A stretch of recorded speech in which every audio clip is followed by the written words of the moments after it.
Things you should consider before getting married to someone. Hey there, I'm Damon Owens, and today I want to talk about things you should consider before getting married to someone. I've been working on this list on and off in different variations for a few decades now, so I'm going to try to pace myself. All right, I'm the father of 7 daughters, been married for a couple of decades, almost 3. My wife Melanie and I have helped, over 20,000 couples prepare for marriage in these last many years, helping couples stay married through our ministry. So this comes up a lot, and I'm going to pace myself. What are things you should consider before you get married? Let's go. Let's start with the basics. Are you free to marry? Do you have any impediments to marriage? And these are canonical from our faith, whether they're previous marriages or could be anything, but you should talk to priest or to a deacon or to someone else preparing you just to make sure that you are even free to marry. Do you both agree with the meaning of marriage? That means first you have to understand what marriage is, and then both of you agree with it, and you should have some confidence both in your ability to want to live up to desire to that, and also your partner. Do they agree with what it is, or do they have some other meaning of marriage that you really haven't talked explicitly about? Very big issue. Do you share your Catholic beliefs? Now look, there are plenty of mixed marriages. They call them, disparity of cult. It's a technical term. It's not that you cannot marry someone who's not a Catholic, but these require certain exceptions because marriage in and of itself is meant to bring about the kingdom. It's meant to be part of our own holiness, our own formation, and the children that God may bless us with. There's so much wrapped up in it. So the decision to marry outside of the faith is a serious one. And again, we have friends who are doing it beautifully. We also have friends of different religions and faith who have really struggled and stumbled and failed in their marriages. So it's a serious matter. Do you share your Catholic beliefs? And that's true whether you're both baptized or not. Great conversation. Are you open or closed to bearing or adopting children? That doesn't mean you're called to have as many children as you biologically possibly can. But when you marry, it's the decision, it's the accepting of what marriage is. And the priest or deacon will ask you, will you lovingly accept children that God may bless you with and raise them in the knowledge of the Lord and His church? Now, whether you're actually capable of achieving pregnancy or whether you're past, those years of having, that really is almost an aside. The question is, are you open, or is there something closed with you about that has to be worked through? That's really the bigger issue. Do you both desire to strive to live that meaning of marriage together? This gets to intent. Not everybody is as excited or as interested in living it, even if they understand what it is, they understand your belief in it. It's important that you both come to this understanding of that we're working this together. It's not a private project, but it's a project that together we succeed or fail in. And it's so important to get to the heart of both of you that when you're thinking about marriage, that you've got that desire to strive to live that meaning of that marriage together. Here's some serious things. Are there any serious addictions? Any mental health issues? Any abuse? Physical, emotional, any kind of abuse. These things make it very difficult, first to consent to marriage freely, but also to live it with joy. And now is the time to dig deep into these things. It can be everything from pornography to substance abuse to physical abuse. And it could be serious mental health issues that can be worked through to meet to marriage. It's not a complete impediment, but it needs to be part of your preparation so that you walk in eyes wide open, you understand what's happening, and you agree together to work through these things. These are very serious issues that after marriage become very difficult to live with joy and with purpose. Which leads me to the question, do you feel safe with one another? Physically, emotionally, spiritually. These are different, but all speak to this sense of safety. Physical safety is just this truth that there's harm that may come to you. You have each other's back. Or this person may be a threat to you in ways that you haven't even articulated yet. And that could be emotionally too. Look, marriage is about intimacy.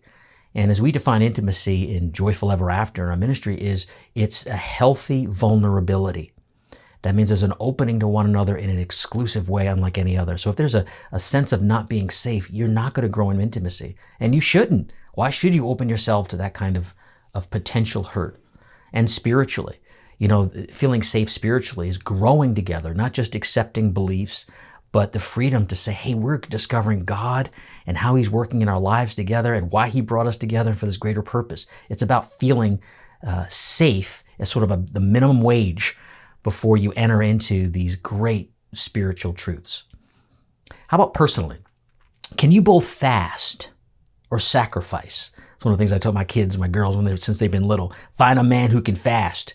And it's really, as 40% joking, 60% real, is that to sacrifice means to forgo something good now for something better later.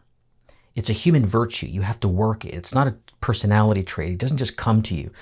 It's building this habit, this firm disposition to do the good, to give up something good now, forgo it for something better later. It's a great fundamental ability to love in the way that you need to love within marriage. Can you do that? Can your beloved do that? Great things to consider. Simple things. Can you provide for one another financially, emotionally, in terms of love, faith? And back on the financial piece, which one of you is the spender? And which one of you is the saver? Don't get surprised by this after the wedding vows on the other side within marriage.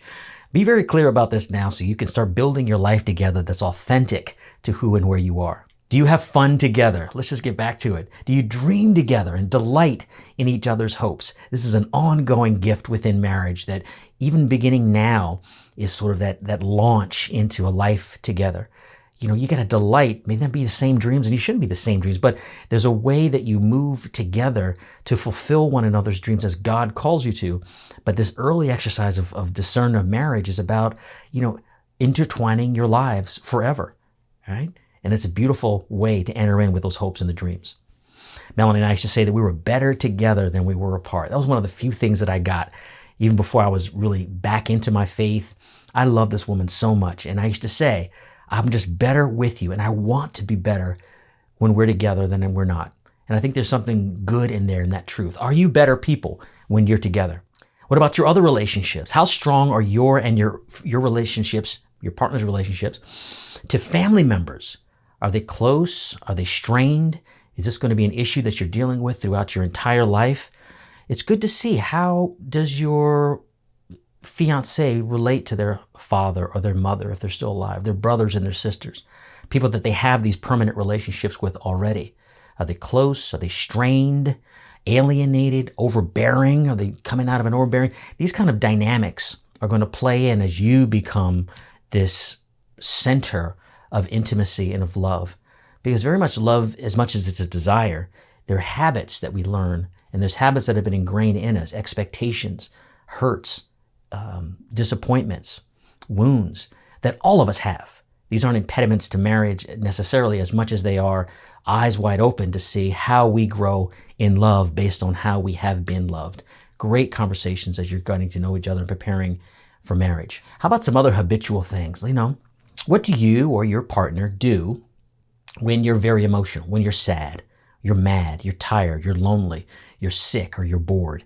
These strong emotions, we put together habits based on these emotions that we need to be attentive to because they will show up over and over again. You build from them as you change them, but these are the sort of the home base ways that you live, and being very aware of what these are now will give you much peace later on as you start to grow in real virtue together.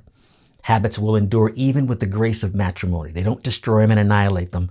Grace builds on nature, as you say, and perfects it. How do you handle conflict?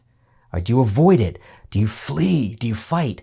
Be attentive to this. Again, these aren't outright impediments as much as they are getting to know what happens when you have conflicts within marriage, because you're supposed to, right? That's not a sign of failure or success in marriage. It's just what marriage is. Two becoming one flesh. Do you know your attachment style? Do you even know what that means? That's a great thing to look up to because it's beautiful. It's a beautiful way of understanding whether we're naturally, in your relationship, by the way, your attachment style with each other. Are you anxious, where you constantly need to know where the other person is and whether they love you and whether then? Are you avoidant, where you can only take so much of one another, you just need your time by yourself? You need space. One is getting too close. Or is there more of a secure element to your relationship? Would you describe it that way? Look up attachment styles. It'll give you great insight into how you give and receive love to one another. And it's unique to you as a relationship. And finally, do you have a marriage support system? This is really important. Family, friends, faith mentors, spiritual directors, resources, therapists, etc. Marriage, as much as it is personal, is very public. It's not private, and it is a community effort to live it. But that's all for now. Remember, we're here to help you to be more successful in your search to find your forever love. So drop us comments, requests for topics that you want me to cover in future episodes. And of course, be sure to like, subscribe, hit the notification bell to be alerted of new videos. As always, peace and joy. We'll see you soon.